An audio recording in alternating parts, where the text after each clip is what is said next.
Hello dear student, welcome back to my YouTube channel Kasbi mathematics classes. तो कैसे आप सब लोग, आई होप आप सभी लोग अच्छे होंगे। तो आज मैं स्टार्ट करूँगी क्लास 11th का चैप्टर फर्स्ट, ओके, जिसका नेम है यहाँ पे सेट।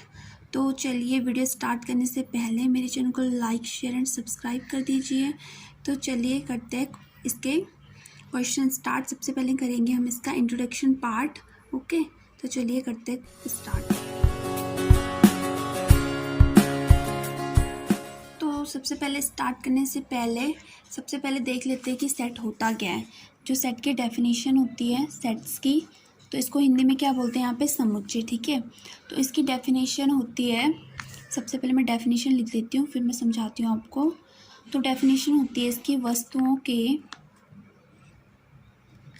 सुपरिभाषित समूह को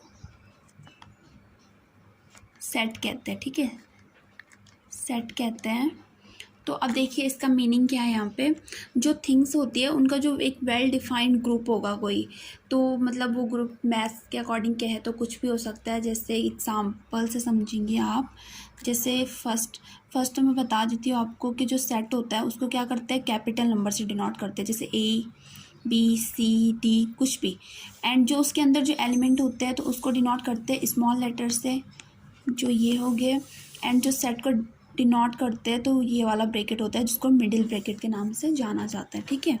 तो अब इसके एग्जांपल क्या होंगे यहाँ पे, फर्स्ट, जैसे फर्स्ट बाहर से ए आ जाएगा क्योंकि ये एक सेट है और इसको कैपिटल से डिनोट करेंगे, फिर ये ब्रैकेट यूज़ होगा। एंड जैसे अंदर आ गया district name of Uttarakhand, district name of Uttarakhand, तो ये भी क्या है, एक सेट है। ये यहाँ पे एक सेट बन चुका है। एंड दूसरा हम लिख सकते हैं यहाँ पे एग्जांपल बी, जैसे नेचुरल नंबर आ गए, जैसे 1 2 3 कुछ भी, तो वो भी एक सेट है, ठीक है। इस ब्रैकेट के अंदर जो भी आ गए तो ये सब एक सेट है। मतलब ये एक वेल डिफाइंड है कि ये नेचुरल नंबर है, ये डिस्ट्रिक्ट नेम है, ओके। तो आई होप आप ये समझ चुके होंगे कि सेट किसको बोलते हैं। अब देखिए यहाँ पे जो सेट के बाद, जो इसकी डेफिनेशन के बाद दूसरा टॉपिक आता है, वो क्या आता है कि सेट को डिनोट करने के मेथड क्या है, ठीक है। तो इसको डिनोट करने के होते हैं दो मेथड। फर्स्ट होता है रोस्टर मेथड। तो रोस्टर मेथड कैसे कर सकते हैं हम, जैसे ये कोई सेट है और इसके अंदर क्या लिखना है, जैसे कुछ भी एलिमेंट नंबर, जैसे ये समझ लीजिए आप 1 2 3 डॉट डॉट 40 तक भी चल सकता है, 100 तक भी, कितने तक भी, ठीक है। और जैसे कोई भी और नंबर भी आ सकते हैं, जैसे 20 30 40, ओके। एंड ये 100 तक चल सकता है। तो ये तो हो गया रोस्टर मेथड, जिसमें कोई डिफाइन नहीं करना पड़ता है कि ये नेचुरल नंबर है या फिर ये इंटीजर है या फिर ये क्या है, ठीक है। एंड अब जो दूसरा मेथड होता है सेट को डिनोट करने के लिए, वो होता है सेट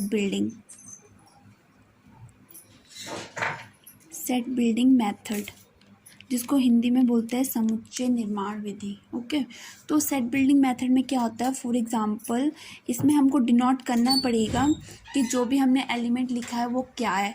जैसे फर्स्ट एग्जांपल हो गया कि जैसे कोई एक्स है, तो एक्स या तो फिर एक पूर्णांक है, तो यहाँ पे लिखना पड़ेगा हमको कि एक्स एक पूर्णांक है।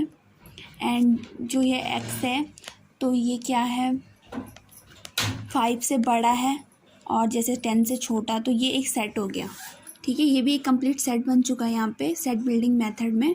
लेकिन यहाँ हमने डिफाइन किया है कि x एक इंटीजर है, जैसे 5 इंटीजर है, 10 इंटीजर है, और जो इसकी वैल्यू है 5 के बराबर या 5 से बड़ी है और 10 के बराबर या फिर 10 से छोटी है, ठीक है।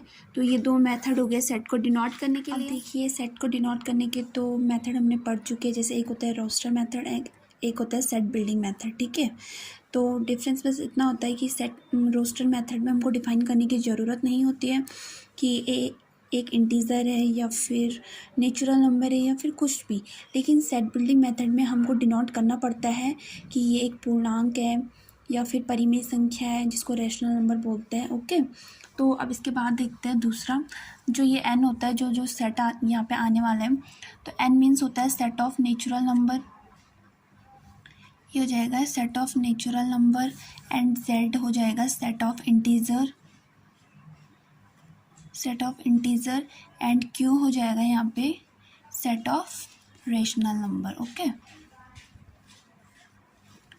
Rational number.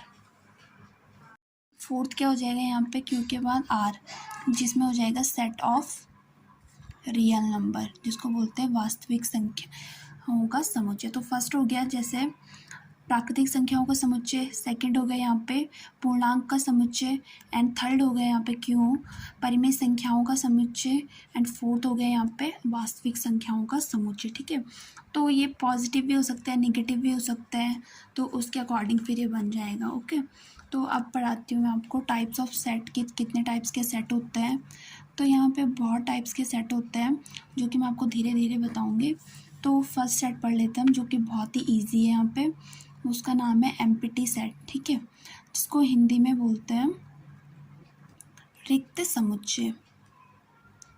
हो गया, एम्प्टी सेट तो हो गया यहाँ पे। तो इसकी डेफिनेशन क्या है, एम्प्टी सेट उस सेट को बोलते हैं जिस सेट में क्या एक भी एलिमेंट ना हो, जिस सेट में एक भी एलिमेंट ना हो उसे कहेंगे हम एम्प्टी सेट, रिक्त समुच्चय, जिसका नाम ही एम्प्टी है। ठीक है, और एम्प्टी सेट को डिनोट करते हैं, एक तो ये हो गया जिसको फाई पढ़ते हैं, ये वाला सिंबल हो गया, एंड अगर इससे डिनोट नहीं करना चाहते हम तो ये दूसरा हो गया कि केवल ब्रैकेट यूज़ करेंगे जिसमें। ठीक है, तो इससे भी एम्प्टी सेट को डिनोट करते हैं इन दो सिंबल से। तो फॉर एग्ज़ाम्पल क्या हो जाएगा कि हमको कोई एक ऐसा सेट ढूंढना पड़ेगा, कुछ भी, कि सेट तो है लेकिन उसमें कोई भी एलिमेंट नहीं है, इट मीन्स वो सेट क्या है, एम्प्टी सेट है। तो फॉर एग्ज़ाम्पल हम लिख सकते हैं यहाँ पे, अब जैसे उत्तराखंड की बात करें तो उत्तराखंड में क्या है, एक भी अभी तक लेडी सीएम नहीं बनी है। तो इसके अंदर हम लिख सकते हैं कि उत्तराखंड की महिला मुख्यमंत्री का नाम। अब क्योंकि जब एक भी महिला मुख्यमंत्री है ही नहीं तो उसका नाम कैसे आएगा फिर, तो ये खुद ब खुद यहाँ पे क्या हो गया, एम्प्टी सेट हो गया। एंड दूसरा सेट हम लिख सकते हैं फॉर एग्जांपल के लिए कि जैसे कोई एक ऐसा नंबर जो 5 से तो लेस है लेकिन वो 8 से डिवाइड है, तो ऐसा कोई नंबर हो सकता है? ऐसा भी कोई नंबर नहीं है कि जो 5 से कम है और 8 से वो क्या है, डिवाइड है। तो इसलिए ये भी क्या हो गया, एक विभाज्य संख्या। ठीक है, तो ऐसी भी कोई नहीं होगी, सॉरी ये वाला सिंबल यूज़ हो यहाँ पे ब्रैकेट। तो न तो 5 से कम 1 2 3 4 या फिर माइनस में संख्याएं होती हैं, लेकिन वो 8 से विभाज्य नहीं होगी, क्योंकि 8 से तो वही नंबर डिवाइड हो गया, जैसे 8 हो गया, 16 हो गया। ठीक है, जो उसकी टेबल में आता है। तो ये दोनों सेट क्या है, यहाँ पे एम्प्टी सेट है, इसमें एक भी एलिमेंट नहीं है। अब दूसरा सेट पढ़ाती हूँ आपको। तो दूसरा सेट है यहाँ पे सिंगल सेट, ये भी बहुत ईजी है, सिंगल सेट। ठीक है, तो इस सेट की डेफिनेशन क्या होगी यहाँ पे, जिस सेट में केवल एक ही एलिमेंट हो, जिस सेट में केवल एक ही एलिमेंट हो उसे कहते हैं हम सिंगल सेट। ओके, तो ये तो होगी डेफिनेशन तो हम नेम से ही पता कर सकते हैं किसी भी सेट की। तो इसके एग्जांपल क्या हो जाएंगे हम पे, जैसे फरवरी का तो आपको पता है कि वो वही एक मंथ है पूरे 12 मंथ में से, जो कि 28 डेज़ का होता है। तो यहाँ पे हम इसे यूज़ कर सकते हैं कि 28 दिनों वाला महीना, वो क्या होता है, सिर्फ और सिर्फ फरवरी होता है, और तो सारे मंथ या तो फिर 30 डेज़ के होते हैं या फिर 31 डेज़ के। ठीक है, तो 28 दिनों वाला महीना सिर्फ एक ही होता है जो फरवरी है। तो ये तो बन गया एक सिंगल सेट। एंड दूसरा हम एग्जांपल लिख सकते हैं, जैसे भारत की बात करें तो भारत में एक भी क्या है, लेडी पीएम नहीं है, सॉरी एक ही लेडी पीएम है, क्योंकि अगर लेडी पीएम नहीं होगी तो एम्प्टी सेट बन जाएगा। तो एक लेडी पीएम थी यहाँ की, तो ये जाएगा भारत में महिला प्रधानमंत्री का नाम एक ही है, इंदिरा गांधी। ओके, नाम, तो ये भी एक सिंगल सेट है क्योंकि एक ही महिला प्रधानमंत्री यहाँ पे अभी तक बनी है भारत में। ओके, तो ये सिंगल सेट भी आप समझ चुके होंगे। अब देखिए थर्ड जो हमारे पास सेट होगा वो होगा इक्वल सेट, जिसको हिंदी में कहेंगे समान समुच्चय। ठीक है, तो इसकी डेफिनेशन क्या हो जाएगी यहाँ पे, दो सेट, पहले डेफिनेशन लिख देती हूँ, दो सेट्स इक्वल सेट कहलाते हैं यदि इफ़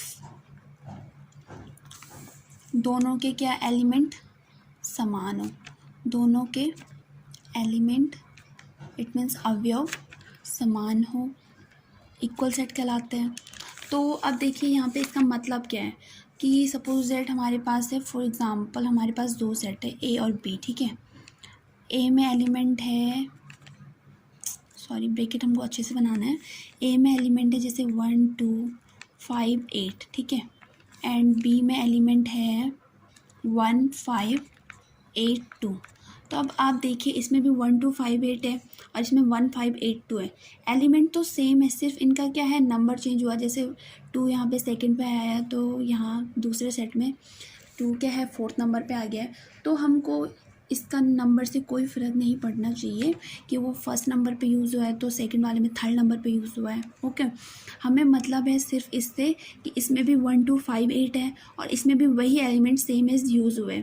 ना तो हमको अवयवी कोई संख्या से मतलब होना चाहिए यहाँ पे कि इसमें 4 है तो इसमें भी 4 ही होना चाहिए, ऐसा ज़रूरी नहीं है। ओके, हो सकता है कि इसमें 5 एलिमेंट हो और इसमें 4 हो, लेकिन जो बी में जो 4 एलिमेंट है वो सभी क्या हो, ए में हो, तो भी वो सेट क्या कहलाएंगे, यहाँ पे इक्वल सेट कहलाएंगे, ठीक है। तो ये जाएगा ए equals to be.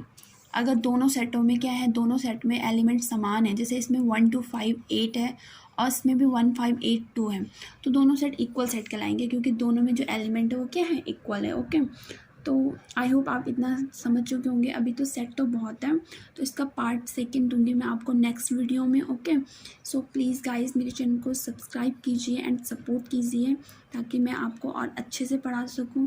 Okay, so thank you so much.